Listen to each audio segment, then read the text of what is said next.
Cyber police station Amravati शहर यांच्याकडून share market तसेच क्रिप्टोकरन्सी संदर्भाने 1.5 कोटींची सायबर फसवणूक करणारे आंतरराज्य टोळीचे 5 आरोपी गजाआड।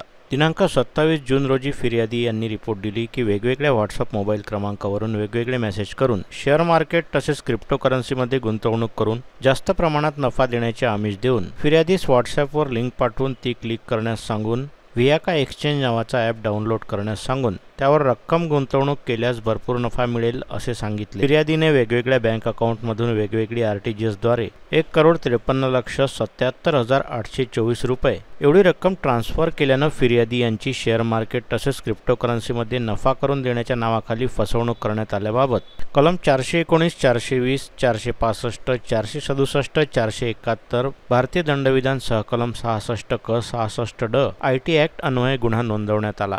सदर गुन्ह्याच्या तपासादरम्यान तांत्रिक विश्लेषणावरून व विवादित बँक अकाउंटवरून फिर्यादीची 42,82,824 रुपये रक्कम ज्या स्टेट बँक ऑफ इंडियाच्या बँक अकाउंटवर ट्रान्सफर करण्यात आली होती ती बँक अकाउंट धारक कुमारी दक्षता संजय डोंगरे वय 24 वर्ष राहणार अमरावती हिला अटक करून तिचेकडे केलेल्या तपासादरम्यान तिच्याकडून माहिती मिळाली की सदर अकाउंटसाठी लागणारी कागदपत्रे तयार करून अकाउंट बनवून देऊन सदरचे अकाउंट हे गुन्ह्यातील मुख्य आरोपी यांना देऊन सदर बँक अकाउंटचे डिटेल्स चेकबुक ATM कार्ड वापरण्यासाठी दिले। शुभम नागेशराव गुलाये वय 23 वर्ष राहणार म्हाडा कॉलनी अकोला, गौरव शांतीलाल अग्रवाल वय 23 वर्ष राहणार कौलखेड अकोला, नमन गजानन डहाके वय 23 वर्ष राहणार निंभेनगर कौलखेड अकोला, रवी रामसुभाष मौर्या वय 33 वर्ष राहणार हिंगणा फाटा अकोला यांना अकोला तसेच नागपूर परिसरात सायबर पोलीस स्टेशनचे पथक सहाय्यक पोलीस निरीक्षक Aniket Kasar, police head constable Shailendra Adak, police head constable Pankaj Gade, police head constable Ulhas टवलारे,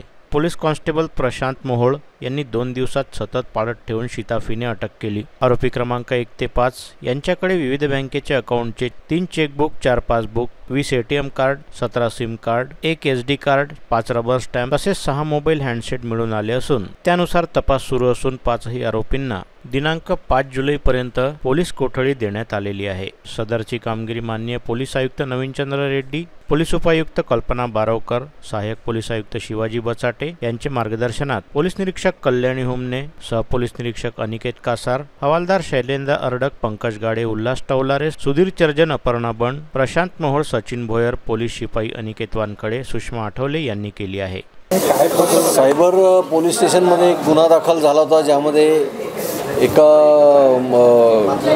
फिर्यादीचे 1,54,00,000 रुपयाचं शेअर ट्रेडिंगच्या नावाखाली डिफ्रॉड करण्यात आलं होतं। शेअर ट्रेडिंग आणि क्रिप्टोकरन्सी देऊ असं त्यांना आमिष दाखवलं होतं आणि वेळोवेळी त्यांच्याकडून पैसे जे आहेत ट्रान्सफर करून घेण्यात आले।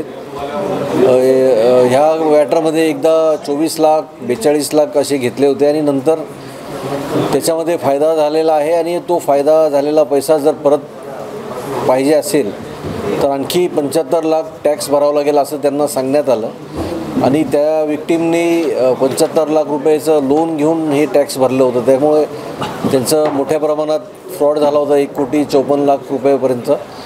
तर ह्या गुन्ह्याच्या तपासामध्ये ज्यावेळेस आरोपी निष्पन्न झाले होते तर स्थानिक काही आरोपी याच्यात निष्पन्न झालेले आहेत ज्यांचा बँक अकाउंटचा ह्या गुन्ह्यामध्ये मुख्य आरोपींनी वापर केलेला आहे। या आत्ता जे आरोपी अटक झालेले आहेत 6 आरोपी एकूण अटक झाले, त्याच्यात एक महिला आरोपीसुद्धा आहे। यांच्याकडे यांच्या अकाउंट्समध्ये हे पैसे ट्रान्सफर झाले होते आणि मुख्य आरोपी जे काही विदेशात आहे आणि काही वेगवेगळ्या ठिकाणी आहे भारतामध्ये।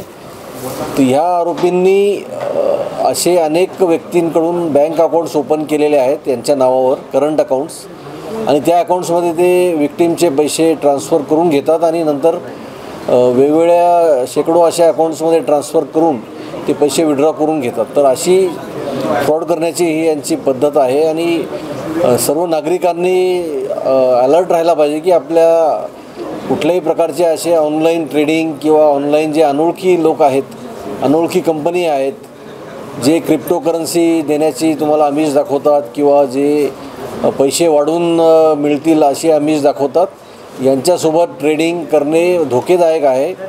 अनऑथेंटिक किंवा अनऑथोराइज्ड वेबसाईट्सवर जाऊन तुम्ही जर पैशाची ट्रेडिंग करत असाल तर तुमचे पैसे हे फ्रॉड होऊ शकतात आणि तुमचे नुकसान होऊ शकतो। त्यामुळे सर्व नागरिकांना सावध करण्यात येत आहे आणि सर्वांना आव्हान करण्यात येते की कुठल्याही अनोळखी व्यक्तीसोबत अनोळखी वेबसाईटवर जाऊन कोणत्याही प्रकारचं ट्रेडिंग करणे हे धोकेदायक आहे. तर त्याला व्हेरिफिकेशन झाल्याशिवाय त्याच्यामध्ये ट्रेडिंग करू नये. आपला बँक अकाउंट नंबर, आपला मोबाईल नंबर, आपला OTP आलेला जो असतो तो कोणाशी शेअर करू नये हे सुद्धा या निमित्ताने आवाहन करण्यात येते. आणि आपला अकाउंट कुठल्याही अनोळखी व्यक्तीला विकू नये किंवा वापरण्यासाठी देऊ नये. आपला अकाउंट पासबुक किंवा आपले जे बँकेचे क्रेडिट कार्ड आणि डेबिट कार्ड असतात हे सुद्धा कोणाला देऊ नये. हे सुद्धा एक दंडनीय अपराध होऊ शकतो. त्यामुळे सर्वांना ह्याद्वारे आवाहन करण्यात येत आहे सर्व नागरिकांना की सायबर फ्रॉड्सपासून सावध राहण्याची आवश्यकता आहे.